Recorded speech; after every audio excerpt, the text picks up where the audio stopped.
We live on a finite planet with many complications about how to live our daily life, how to interact with the plants, the animals, the physical environment, and the human beings who live here, with their various tribes, cultures, nations. And then we learn that we need a certain standard of human conduct in order to, shall we say, have a strong enough mind to meditate, to do yoga. There's so much confusion that has been generated by the religions about how we should act, and yet we know how to act. We know it inside. Religion will continue to search for the answers about what is human conduct. We will continue to have our wars based on religion, etc., etc.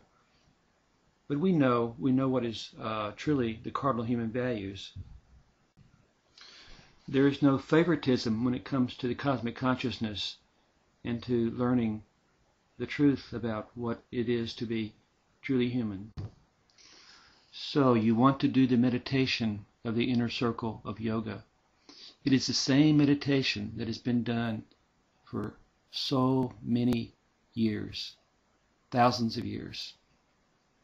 These are the principles to give you the strong base of mind, to give you the power of concentration, to go inner, inner, inner.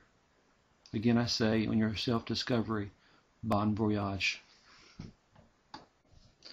These 10 necessary standards of conduct are the 5 yamas and the 5 niyamas. For yama, number 1, nonviolence means to try to live in such a way as to cause the least amount of suffering to other living beings. Number 2, benevolent truthfulness means to think and to speak for the welfare of living beings. 3, non-stealing means to not steal from another by thoughts, words, or deeds. Number 4, divine perception means to try to realize that nothing is crude, that is, everything is a condensation of pure cosmic consciousness from the smallest particles to human beings. This is basically a pantheistic view, but with a full realization that everything is a progeny of a single progenitor or personal concept of God. The symbolism of the waves on the ocean, and the ocean being the unified body of water, is helpful. Another helpful symbolism would be the river and the sea. The merger of the two is what is meant by the word yoga. The final yama, simplicity, means to maintain mental balance by not over-accumulating material objects that clutter the mind. This also implies that the finite resources should be used in a progressive and just manner. The first of the 5 niyamas is purity. Here, purity means purity of mind. The mind is connected to the physical, mental, and spiritual levels, so effort should be made for all-round cleanliness and purity. This gives better mental clarity and balance. Number 2 is equanimity, which is a difficult one for me because I can't pronounce tumultuous. Equanimity means to try to maintain a state of mental peace. This is achieved by concentration on the cosmic and not allowing the mind to bounce up and down with the tumultuous waves associated with desires and attachments. Yeah, I did it. Number 3, actions based on selfless love means you give or serve without ego. And when you do this, something happens over time.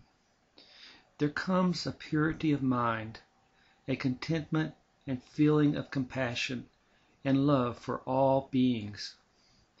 This conduct is both the tool to develop this compassion and also the expression of this compassion. It is both. Number 4, knowledge of reality means to gain knowledge through study and contemplation about reality. That is, knowledge of the underlying consciousness which is quiescent in all of existence. This is to comprehend the nature of consciousness, the nature of one's own existence, and the nature of this manifest universe. To gain this knowledge is the point of this effort.